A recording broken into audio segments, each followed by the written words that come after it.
Hello friends, welcome to Harsha's vlogs. இன்றைக்கி நம்ம வ்ளாகில் special என்னென்னா சிக்கன் பிரியாணியை ப்ரெஷர் குக்கரில் எப்படி பண்ணுறதாங்க பார்க்க போகிறோம்.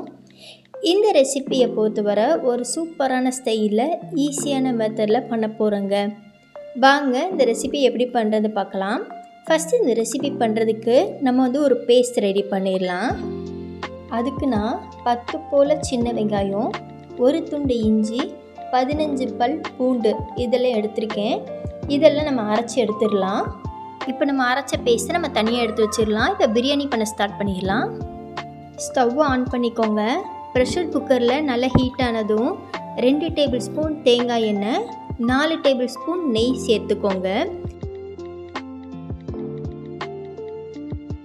எண்ணெய் நல்லா ஹீட் ஆகிடுச்சு. இதில் நம்ம ஸ்பைசஸ் ஆட் பண்ணிடலாம். அதுக்கு நான் பிரியாணி இலை ஒரு 3, ஏலக்காய் ஒரு 4, கிராம்பு ஒரு 4, பட்டை ஒரு 2 துண்டு, நட்சத்திர சோம்பு 1, 3 பெரிய சைஸ் வெங்காயத்தை ஸ்லைஸாக கட் பண்ணி இது போல் சேர்த்துக்கோங்க.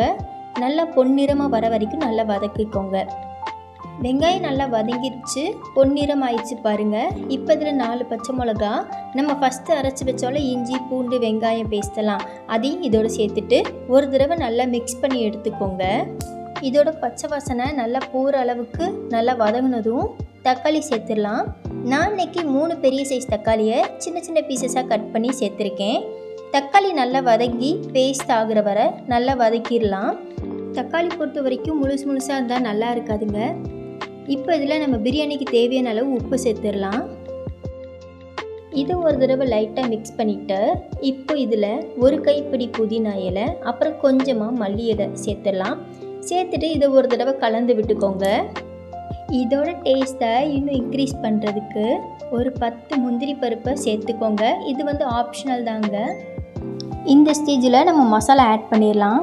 அதுக்கு நான் மஞ்சத்தூள் 1 டேபிள் ஸ்பூன், மல்லித்தூள் 1 டேபிள் ஸ்பூன், மிளகாய்த்தூள் 2 table spoon, garam masala 1 table spoon இதெல்லாம் சேர்த்து நல்லா மிக்ஸ் பண்ணி எடுத்துக்கோங்க. மசாலாவில் பச்சை வாசனை போனதும் நம்ம சிக்கன் சேர்த்துடலாம். நான் இன்றைக்கி 1 கிலோ சிக்கன் எடுத்திருக்கேங்க. பிரியாணி பண்ணுறதுக்கு எப்பயுமே எலும்பு இருக்கிற சிக்கனை எடுத்துக்கோங்க. அப்போ தான் பிரியாணி இன்னும் டேஸ்ட்டாக இருக்கும். ரொம்ப சின்ன சின்ன பீசஸாக போடாதீங்க, ரொம்ப குழஞ்ச மாதிரி ஆயிரும். பிரியாணிக்கு எப்பயுமே கொஞ்சம் பெரிய பெரிய பீசஸாக கட் பண்ணி வாங்கிக்கோங்க. இப்போ பாருங்கள், நம்ம சிக்கன் ஒரு பாதி வெந்துருச்சு, ஒரு 50% வெந்திருக்கு. இப்போ நம்ம தயிர் சேர்த்துடலாம். நான் ஒரு 3 டேபிள் ஸ்பூன் தயிர் சேர்த்துருக்கேன்.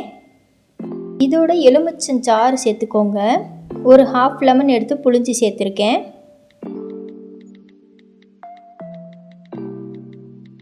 எல்லாம் நல்லா மிக்ஸ் ஆனதுக்கப்புறம் நம்ம அரிசி சேர்த்துடலாம். நான் இன்றைக்கி 3 கப் அரிசி நல்லா வாஷ் பண்ணி எடுத்து வச்சுருக்கேன். அதை நான் சேர்த்துருக்கேன். இது நான் வீட்டு அரிசி தாங்க போடுறேன், பாஸ்மதிலாம் போடல, நெய் கிச்சடி தான் சேர்த்துருக்கேன். அரிசி மசாலாவோட ஒரு 2 செகண்ட் நல்லா மிக்ஸ் பண்ணிவிட்டு ஒரு 6 கப் தண்ணி சேர்த்துக்கோங்க. 3 கப் அரிசிக்கு 6 கப் தண்ணி சேர்த்துக்கோங்க.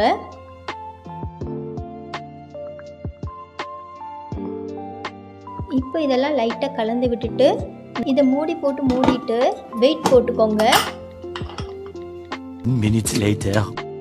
நான் இன்றைக்கி 3 விசில் போட்டு எடுத்திருக்கேன். இப்போ இதை நம்ம ஓப்பன் பண்ணிடலாம். எப்பயும் குக்கரில் விசில் வந்ததும் ஓப்பன் பண்ணிடாதீங்க. ஒரு 10 நிமிஷம் கழித்து டம் ஆனதும் எடுங்க. இப்போ பாருங்கள், அரிசி சிக்கன் இந்த மசாலா இது எல்லாமே நல்லா வெந்து ரெடியாக இருக்குது.